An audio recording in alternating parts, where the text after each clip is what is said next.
आप सभी का स्वागत हमारे YouTube चैनल पर। आज हम कक्षा 9 की प्रश्नावली संख्या 2.1 हल करेंगे। यहाँ पे हमें दिया गया है कि निम्नलिखित व्यंजकों में कौन कौन एक चर में बहुपद है और कौन कौन नहीं है। कारण के साथ अपने उत्तर को बताइए। यानी कि हमें यहाँ पर एक चर में बहुपद कौन से हैं, कौन से नहीं हैं, उनके कारण के साथ हमें उत्तर देने हैं। तो सबसे पहले हमें बहुपद समझने पड़ेंगे, कौन कौन से होते हैं और कौन से नहीं होते हैं। देखिए, सबसे पहले हम समझते हैं रैखिक बहुपद। रैखिक बहुपद क्या होता है, ये एग्जाम्पल है जस्ट समझाने के लिए। रैखिक बहुपद, देखिए रैखिक बहुपद वो बहुपद होता है जिसके अंदर हम देखते हैं, जैसे मान लीजिए 2x, ठीक है, और इससे अधिक हम देखें तो 3x + 5,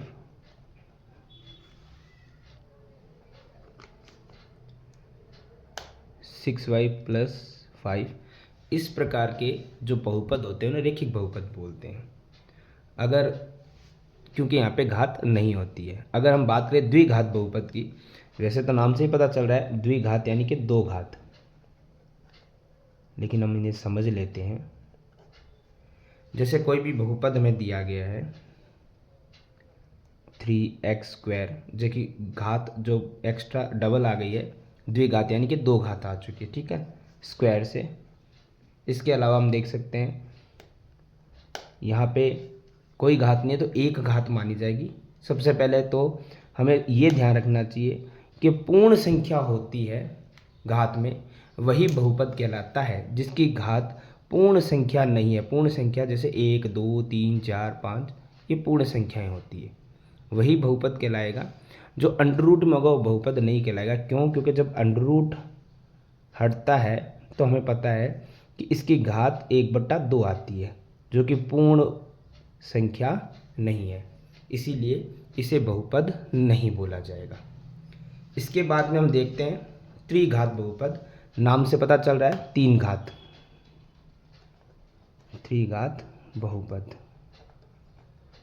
यानी जिसमें तीन घात होती है, जैसे 4x³ प्लस कोई भी अन्य संख्या हो सकती है। चर पद का हमें ध्यान रखना होता है, अचर पद बदलते रहते हैं। 6x + 7, देखिए यहाँ पे तीन घात है, उसी प्रकार से ये त्रिघात बहुपद में शामिल होगा। इसके अलावा मैं आपको यहाँ पे एक पदी, द्विपदी, ये बहुपद भी बता देता हूँ। जैसे क्या होता है, इसके अंदर होता है एक पदी बहुपद।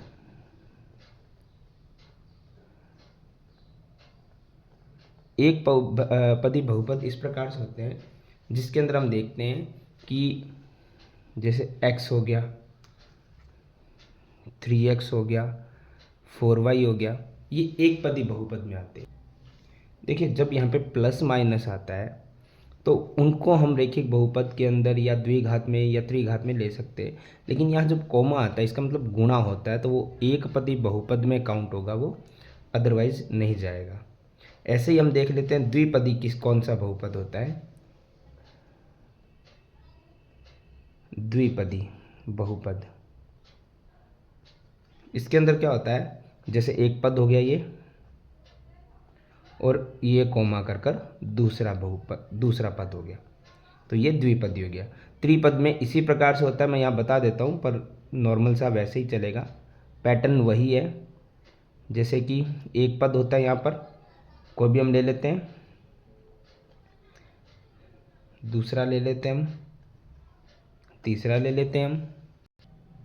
इसके अलावा जैसे मैंने ये समझाई दिया आपको कि जिसका घात, चर पद का घात पूर्ण संख्या होगा वही बहुपद कहलाएगा। जिसका पूर्ण संख्या नहीं होगा, 1/2 या अदरवाइज कुछ होता है, तो फिर वो आपका बहुपद नहीं कहलाएगा।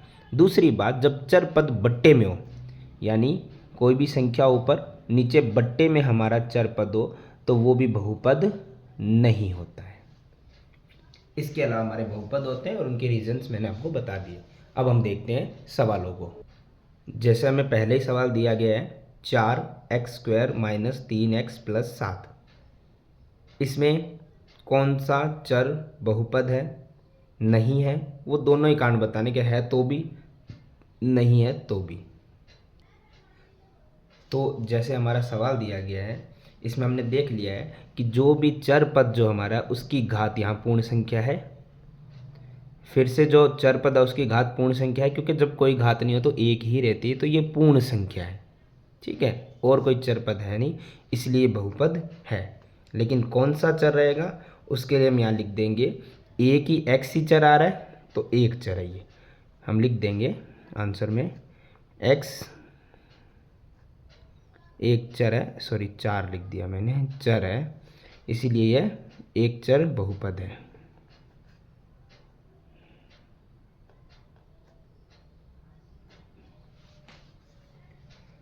इसी प्रकार से जो हमारे आगे सवाल दिए गए हैं उनको हम हल करेंगे। जैसे हमें सवाल नंबर 2 दिया गया है, ये पहले का पहला सवाल था। दूसरा सवाल हमारे पास है y² प्लस में √2। अब हम जल्दी से ये याद रखते हैं कि √ जब बताया गया था तो उस पर तो 1/2 घात आ जाती है, तो वो तो बहुपद होता नहीं है। लेकिन चर पद के लिए बोला गया, यहाँ पे हमारे जो संख्या दी गई वो अचर है। चर और अचर का फर्क तो आपको पता ही है। चर जो पद होते हैं वो बदलते रहते हैं, अचर बदलते नहीं हैं, क्योंकि जो संख्याएं रहेगी वो तो वही रहेगी। ठीक है, चर में क्या है, कभी x कभी y कभी z बदलते रहते हैं। तो हम यहाँ वही बात कर रहे हैं कि हमारा ध्यान वही रहता है कि √ बताया था तो √ देखते हैं, हम वही चीज़ सोचते हैं ये तो बहुपद होगा नहीं। परंतु हमें एक चीज़ देखनी है, वो √ में जब हमारा अचर पद होगा तभी हम उसे बहुपद घोषित नहीं करेंगे। अगर वहाँ पे अचर पद है तो हमें इस प्रक्रिया का कोई लेन देन इससे नहीं होता है। यहाँ पे हमारे पास जो चर पद है वो है y और उसके ऊपर पावर 2 यानी कि घात 2 है पहले से। ठीक है, फिर कोई हमारे पास चर पद है नहीं, एक है उस पर पूर्ण संख्या है, तो ये हमारे लिए बहुपद है। फिर बता रहा हूँ √ में अचर संख्या है, अचर पद है। अगर ये चर पद होता तो ये बहुपद नहीं होता, लेकिन यहाँ पर एक ही चर है जिस पर पूर्ण संख्या दी गई है, इसलिए ये बहुपद है। और y अकेला ही है तो ये एक चर ही रहेगा। ठीक है, y एक चर है, अतः यह क्या है, एक चर बहुपद। तो जो इसने कारण पूछा है वो हम साथ में बता देते हैं। अगर कारण नहीं पूछता तो सिर्फ हाँ या नहीं में हम उत्तर देके फ्री हो जाते हैं। इसी में आगे हम देखेंगे क्वेश्चन नंबर 3, जो कि हमारे लिए है 3t, थोड़ा रह गया 3 √ में t है। चलिए आ गया वो आपका फेमस क्वेश्चन, प्लस t √ में 2। देखिए जो थर्ड क्वेश्चन हमारे पास है उसमें एक क्लियरली चीज़ बताई गई थी कि कोई भी हमारा चर पद हो, देखो चर मिल गया ना हमें, अगर वो √ में होता है तो उसकी घात 1/2 रहेगी। सिंपल आप याद रखो तो ऐसे याद कर लो कि चर पद पे √ है तो वो पूर्ण संख्या उस पर घात नहीं आएगी, और पूर्ण संख्या नहीं आएगी तो वो पूरा बहुपद नहीं होगा। तो इसका स्वीट सिंपल आंसर हमारे पास यही है, बहुपद नहीं है, बिना समय को खराब किए हुए। इसी में देखेंगे हम सवाल नंबर 4। सवाल नंबर 4 है y प्लस 2/y। देखिए यहाँ घात तो कुछ नहीं है तो एक मान सकते हैं, पूर्ण संख्या है। लेकिन एक कारण मैंने यहाँ पे आपको पहले ही क्लियर कर दिया था, ये रहा, कि किसी भी संख्या अचर पद के नीचे अगर आपका चर पद है बट्टे में है तो वो भी बहुपद नहीं कहलाएगा, जो चीज़ यहाँ पे हो चुकी है। बट्टे में चर पद है, फिर आप उसकी घात देखने जाएंगे, वो भली आपको पूर्ण संख्या मिले चाहे ना मिले, बट्टे में आपका चर पद है तो वो बहुपद नहीं कहलाएगा। तो इसका भी बड़ा स्वीट सा सिंपल सा आंसर है, बहुपद नहीं है। ठीक है, और क्वेश्चन नंबर है 5। क्वेश्चन नंबर 5 हमें दिया गया है x की घात 10 प्लस y की घात 3 प्लस t की घात 50।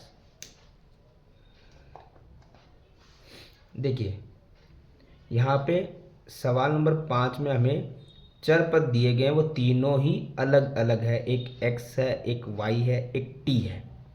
लेकिन उन तीनों की घात, चाहे वो तीनों अलग अलग चर पद हो, लेकिन तीनों की घात देखो पूर्ण संख्या है, कोई भी बट्टे में या ऐसे वैसे नहीं है, पॉइंट्स में नहीं है, पूरी पूरी पूर्ण संख्या, यानी बहुपद तो ये है। लेकिन इसके अंदर आप देखो तीन अलग अलग चर पद है, तो इसमें हमें यही लिखना है, बिल्कुल सामने दिया गया ही है। तीन चर पद है तो लिख दो 3, ठीक है। चरों में एक बहुपद है, क्योंकि घात जो है वो पूर्ण संख्या है। तो ये हमारा सवाल नंबर 1 होता है कंप्लीट। सवाल नंबर 2। सवाल नंबर 2 हमें यहाँ पर दिया गया है कि निम्नलिखित में से प्रत्येक में एक्स स्क्वायर का गुणांक लिखो। यानी जहाँ पर भी आपको एक्स स्क्वायर नज़र आ रहा है उसके साथ गुणा में कौन सा आपको नंबर दिया गया है वही लिखना है, ठीक है। तो हमें एक्स स्क्वायर को ही ध्यान में लाना है सबसे पहले हर क्वेश्चन में। हम देखते हैं दूसरे का क्वेश्चन नंबर 1।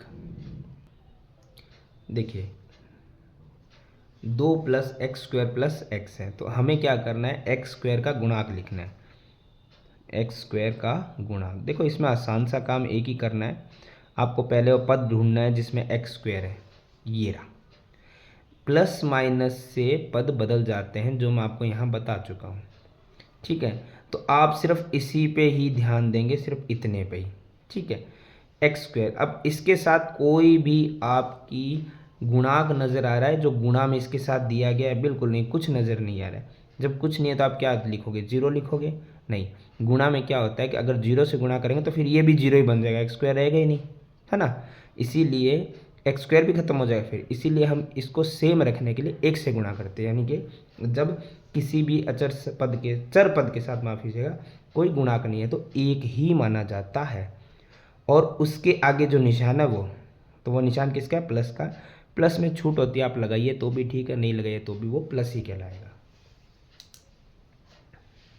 ऐसे ही हम देखते हैं इसी में सवाल नंबर 2 जो हमें दिया गया है, 2 minus x square plus x cube. देखिए हमें यहाँ पर सिर्फ एक्स स्क्वायर का गुणांक ही पूछा गया सवाल में, तो आपको सिर्फ एक्स स्क्वायर के गुणांक से मतलब है। बाकी चीज़ें एक्स की घात 3, एक्स की घात 1 या 4, उससे हमें कोई लेना देना नहीं है। एक्स स्क्वायर ढूंढ लिया, प्लस माइनस है इधर इधर, सिर्फ इसी पे ध्यान देंगे। एक्स स्क्वायर के साथ फिर कोई गुणांक नहीं है तो एक तो मानेंगे ही, और उसके आगे वाला निशान, जैसे मैंने कहा था प्लस लिखना आवश्यक नहीं था, लिख दीजिए, कोई फ़र्क नहीं पड़ेगा। लेकिन माइनस से बहुत फ़र्क पड़ता है, अगर माइनस है एक्स स्क्वायर के आगे तो उसे लगाइएगा, वो बहुत ज़रूरी है।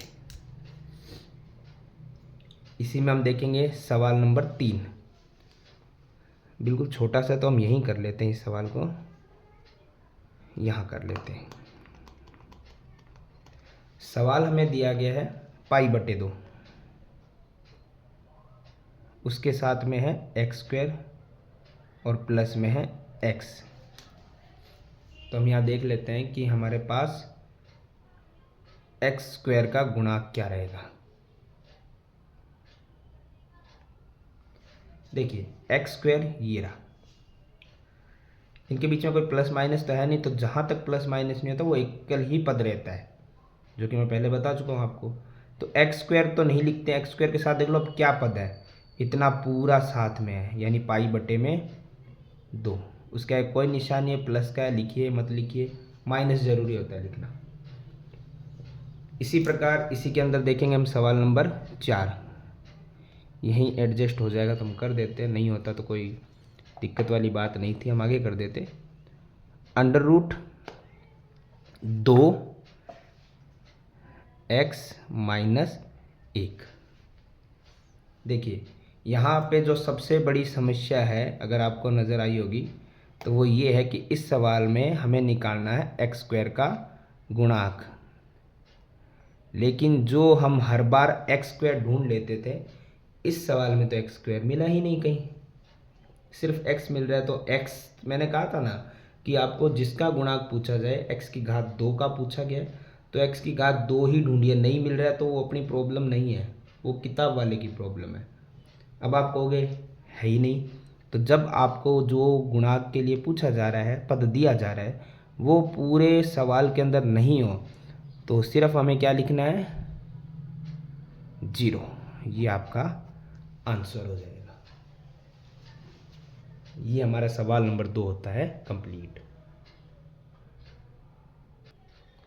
सवाल नंबर 3, देखिए सवाल नंबर 3 हमें दिया गया है 35 घात के द्विपद का और 100 घात के एक पद का एक एक उदाहरण दो। यानी कि ये यहाँ तक एक सवाल है और यहाँ से दूसरा सवाल है। यानी कोई भी आप चर लिखिए, उस पर एक 35 घात लगा दीजिए, 35 पावर, ठीक है। वो दो पद लगाने, यानी प्लस माइनस एक पद इधर एक पद इधर, ठीक है। एक सवाल ऐसा बनाइएगा जिसमें सिर्फ एक ही पद हो, ठीक है, कोई प्लस माइनस आगे ना आए, ठीक है।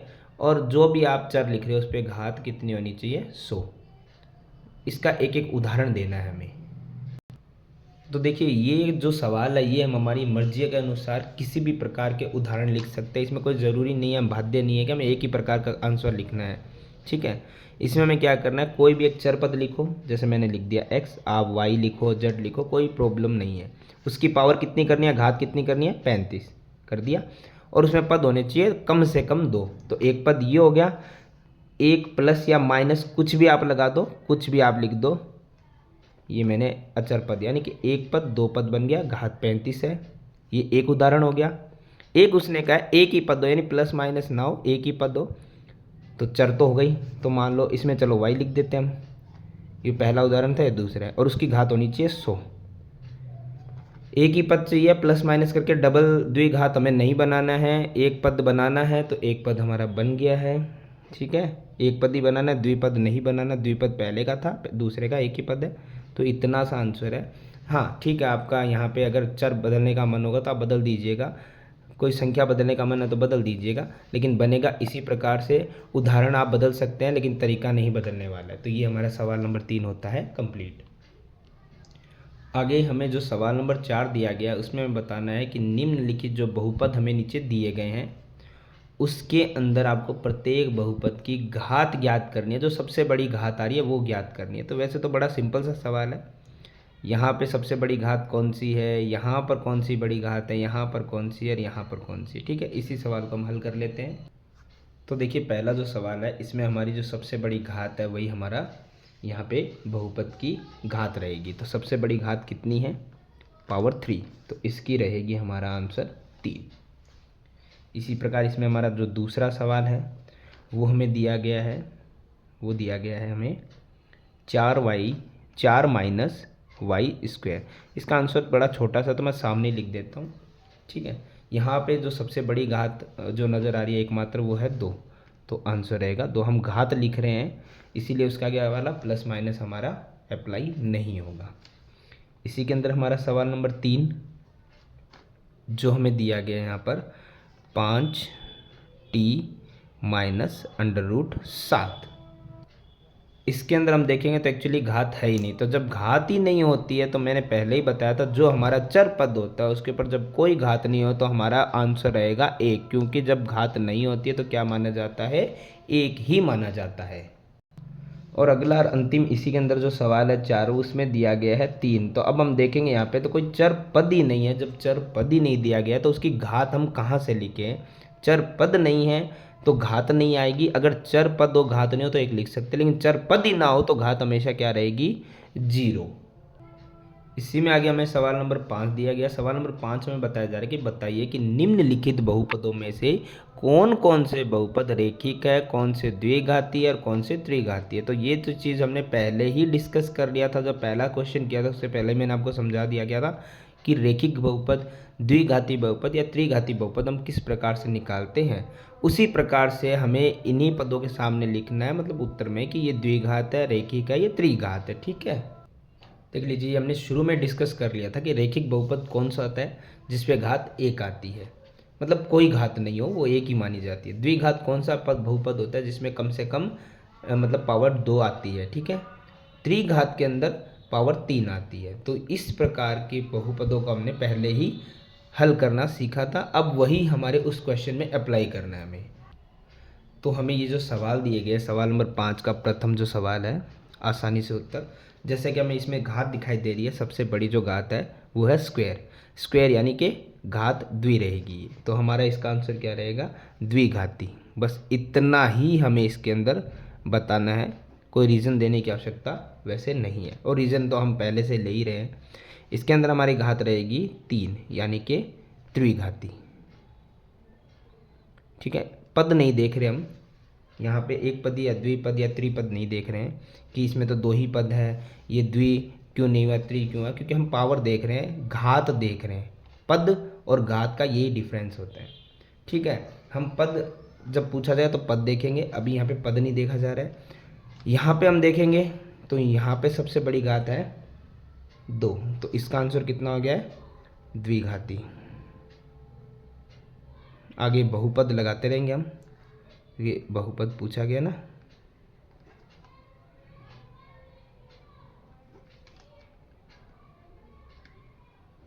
इसी प्रकार यहाँ पे जो चर पद है उस पर कोई घात है ही नहीं। जब कोई घात नहीं होती है तो उसे हम मानते हैं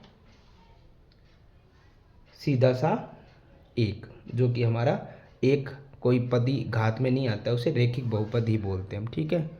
तो ये हमारे लिए रहेगा रेखिक बहुपद, ठीक है। फिर क्वेश्चन नंबर 5, यहाँ पे टी जो बहुपद है उस पर फिर से कोई घात नहीं है, तो ये भी हमारा क्या रहेगा, रेखिक बहुपद।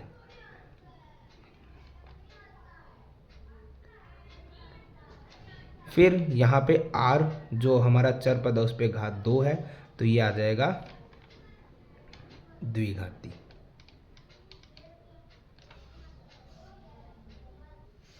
इसी में एक क्वेश्चन और है हमारे पास,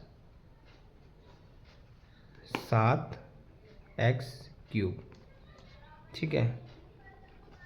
देखिए इसमें जो हम पावर देख पा रहे हैं वो रहेगी 3 यानी कि त्रिघाती